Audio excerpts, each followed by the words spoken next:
Hey there, how's it going? Welcome to Dominions 5. My name is Mew. This is a game called NationGen. It's turn 1. In the beginning there was chaos, and now the wheel has turned once again. This is a very weird game, if you haven't watched the intro video. It is a NationGen game and a MagicGen game. So all of the nations in the game are randomly generated. Here's my nation of Kamatan. And all of the spells in the spellbook are randomly generated as well. I don't know how I'm going to do this, but I'm going to have to do separate videos on all the spells again, I guess. Maybe a special one on the nation that I'm playing as. The map is also pretty cool. I've never played on this map before. It's made by gpope.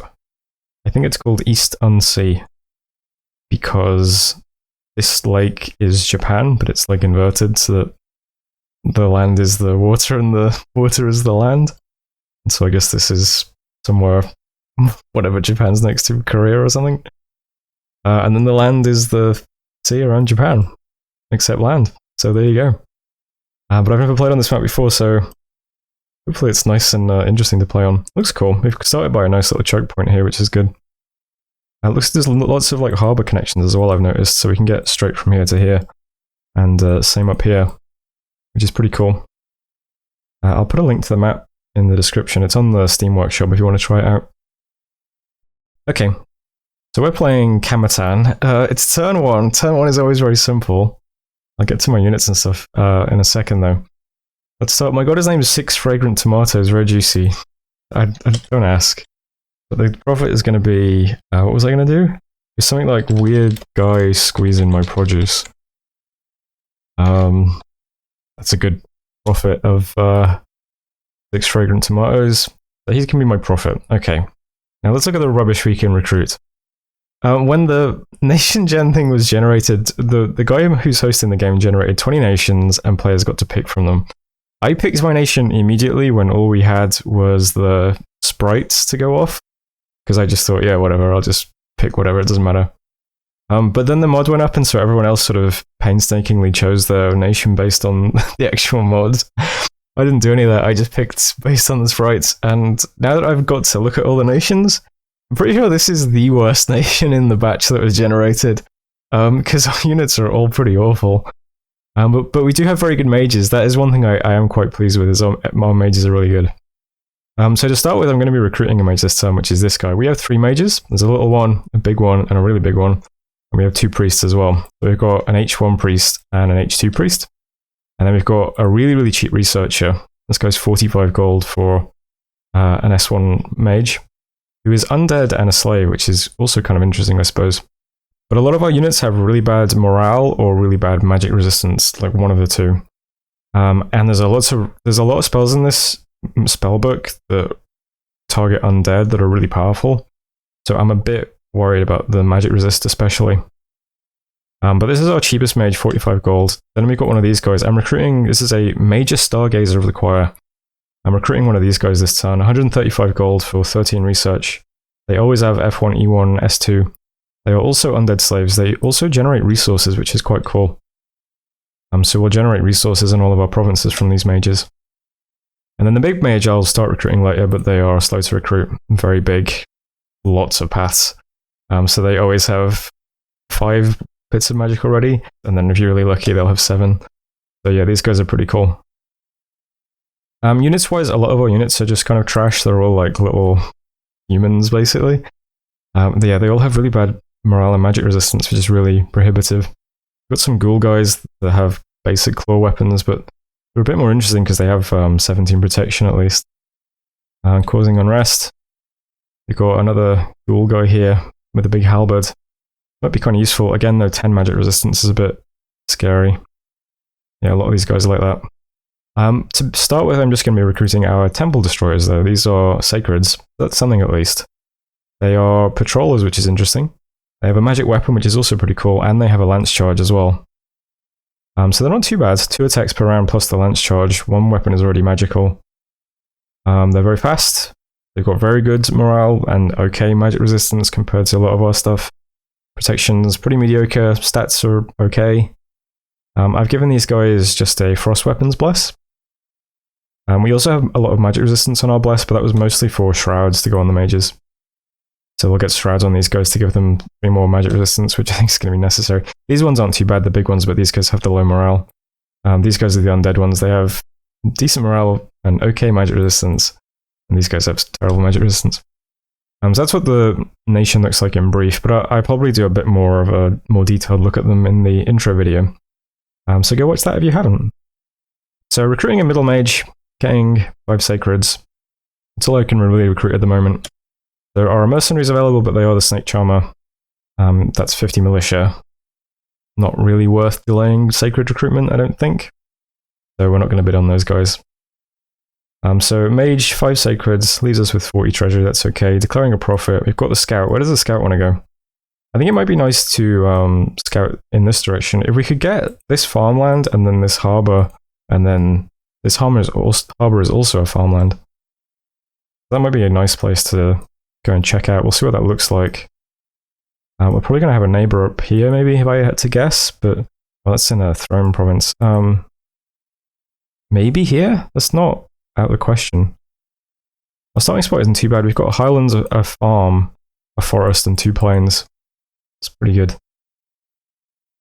I won't set research targets just yet because we don't have any researchers, but yeah, there's some interesting stuff in the spellbook.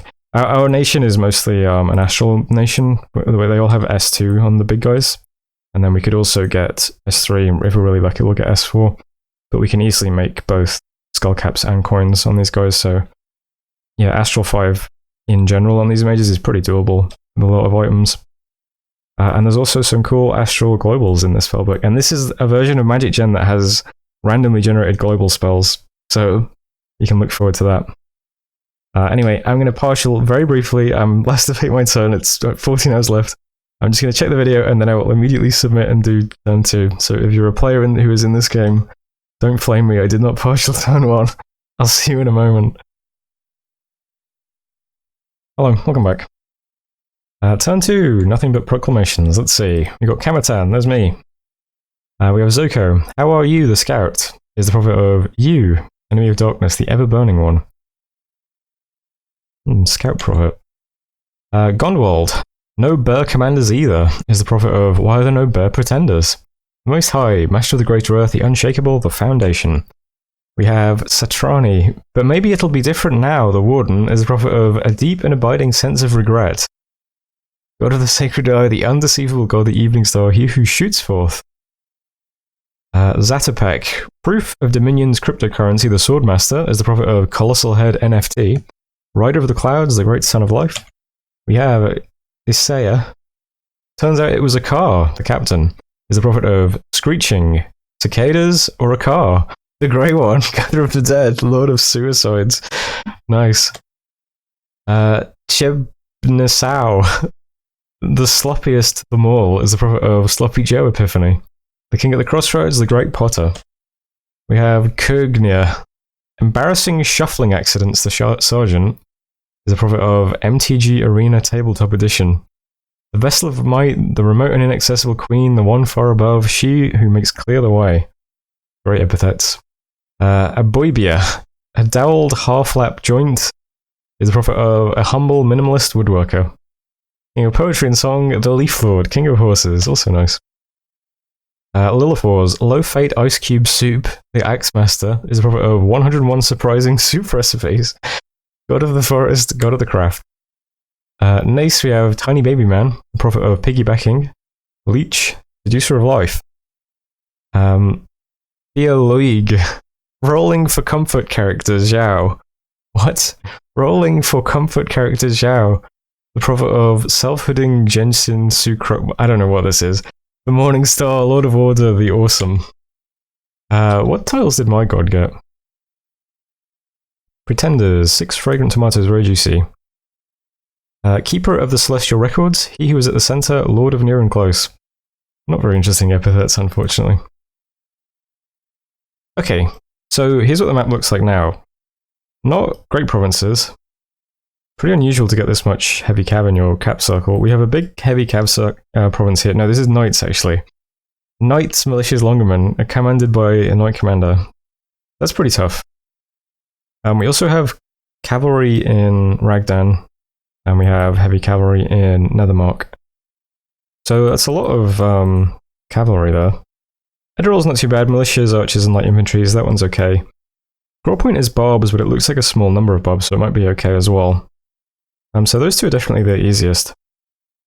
But let's try doing Nethermark. Scroll point is not going to be great income. We can see that the forest here is 52 income. Summer Bay would be great, 97 income, that'd be a nice start, but that's going to be way too hard for now. Ragdan, also 87, pretty good. Let's hope Nethermark is also a pretty decent Plains province, and we'll try and hit it. It looks like it might be kind of small. Report is only 28 enemy units.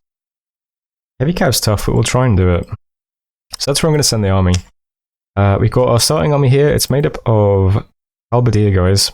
We do hit quite hard, but they have an attack of 9, so they're probably not ever going to actually hit. And other than that, pretty mediocre stats. They're very slow as well. No shield. And we also have some archers too. These guys have a longbow, which is something, I suppose. 12 damage longbow, 45 range. Also pretty mediocre besides that though. My units do all have forest survival though, which is something. Yeah. My sacreds have forest survival too. Yeah, 20 morale currently. So just arranged like this, we've got all of the guys who hit in melee just slightly further forwards, and then the archers slightly further back, and they're just in the middle. Well, they get Divine Blessed, and then my prophet's going to do Word of Power Smite, which has Space Warp on it. Pretty normal. And I'm bringing the mage as well. The mage is going to do Averted Fate on turn 1, which is just a Twist Fate for himself. And then he's going to spam Burden of Earth. So this is a level, I think it's 0. I could just check. I suppose it's not really that important, but I think it's 0. Burden of Earth. Has a very long cast time, but it is an AoE 4 plus, 25 range plus. That's AoE scales by 1 per level. That does Burden of Earth, which is Curse of Stones, and then has a secondary effect of extra petrification. So it's a pretty nice spell to get early on, actually. It'll really help with, if we can just hit a few guys in each group of units as they walk towards us, that'd be pretty nice, especially for things like heavy cav and barbs.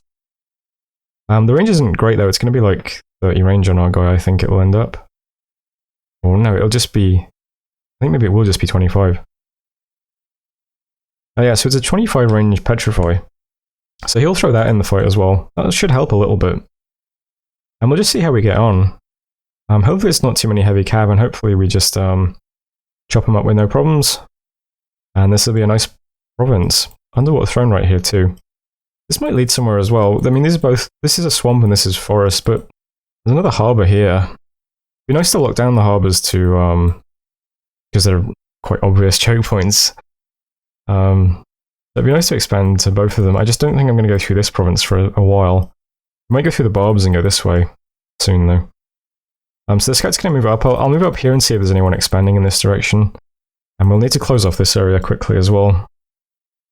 But yeah, for now we'll start in Nethermark and see how it goes. If it goes well, maybe we can just walk up here and try and take some of this territory with the starting army. If it goes badly, then I'll move down to Ragdan and I'll reinforce from my cap, and we'll do the cap circle thing where you just walk around your cap circle, constantly reinforcing yourself each turn from the cap. So it'll go in one of those two directions. Recruitment currently, exactly the same. Since my sacreds are very high morale, and these mages do have 15 leadership, it's -1, but doesn't matter if you've got high morale. These mages can just lead units out of the cap if we need to each turn. So they'll be doing research if they can, but otherwise, yeah, we'll just have them walking around. We do have Magic 3, so we'll catch up on research eventually. So it's okay to use the mages early on, I think. I mean, I always do, so... that was turn 2. Thanks for watching, and I'll see you next turn. Hello, welcome back. We had a battle in Nethermark. Let's check it out. So it was only a few things. It was, I think it's like 5 heavy cav. And then these guys at the back, and some heavy infantry. We do some Averted Fate. They're not in range for Petrify, so my caster tries to do some Flying Shards. Let's see how effective those are. Okay. Not very effective. Maybe I should have had the Sacreds in a separate squad so that I could put the infantry forwards to catch the lance charge, but it's fine, I think. This guy runs off on his own and gets killed immediately. There's one guy getting petrified.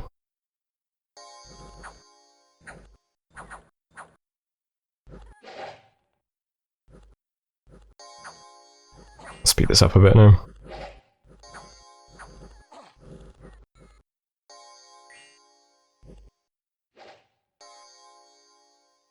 Yes, that wasn't too bad. We did lose 2 of our sacreds, unfortunately. And 1 of our halberd champions. That's fine. The province is 65 income. It's okay. Nothing interesting to recruit here. And this is what the map looks like now. These provinces don't look too bad. There's 20 barbs, there's militias, light infantries and archers, there is light infantries and heavy infantries. These all seem doable. Interesting about Greenwoods and Dweck is that they both have 1 point of enemy dominion. So I was trying to figure out how would dominion be in both of these already. There must be a nation here somewhere. I was thinking maybe this province. Because everything up here would be adjacent to a throne, which I don't think would be a start spot. And anything else would be... Nothing's going to start in this region. I think this looks like a good spot to be close to these to put enemy dominion here already. But not like an unreasonable start spot. Because I don't think it'll be coming from over here. This would be too long to get to here. So I'm going to try and get my scout up towards this direction anyway, so you can see exactly who's here. Because I'm just not sure at the moment. And this turn I'm going to attack into Greenwoods. Good argument to be made for attacking any of these, to be honest. We go through Cracked Earth, we could go up around and just try and lock these 3 provinces in. That makes it a bit riskier, we might be more likely to bump someone. Although now that I say that, maybe I should do that. This is only a waste on those, the thing. Like if these 3, Greenwoods is going to be the most valuable province to begin with. This is a swamp and this is a wasteland. If you go into Cracked Earth and then Evergreen is doable as well, we could just kind of ring this area off.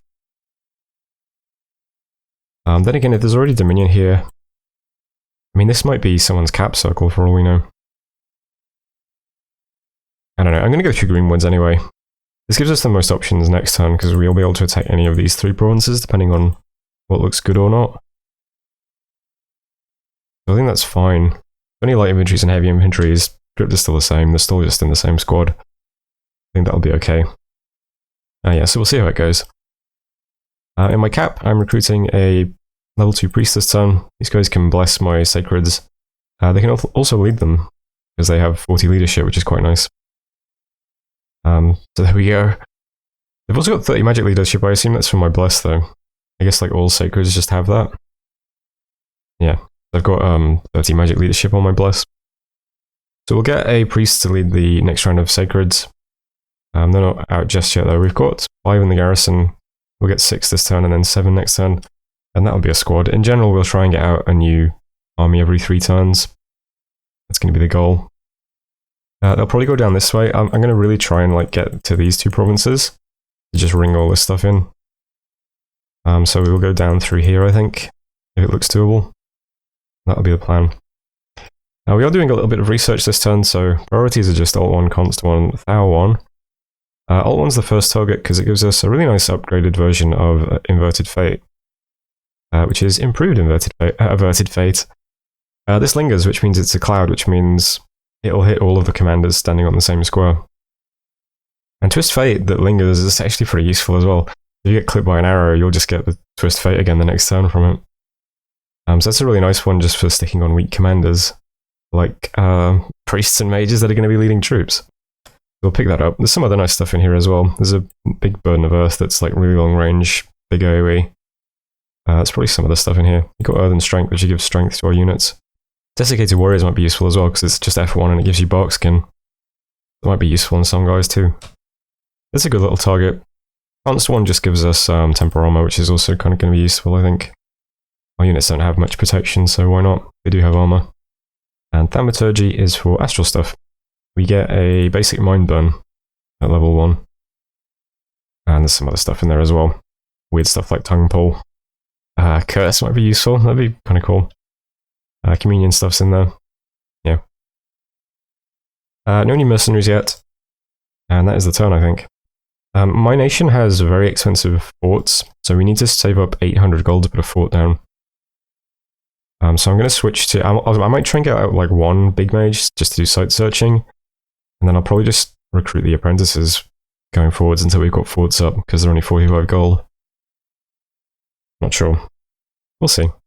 Anyway, that was turn 3. I'm going to hit end turn even though I haven't checked the video. So thanks for watching, and I'll see you in a moment. No, I won't. I'll see you next video. I'll see you next video.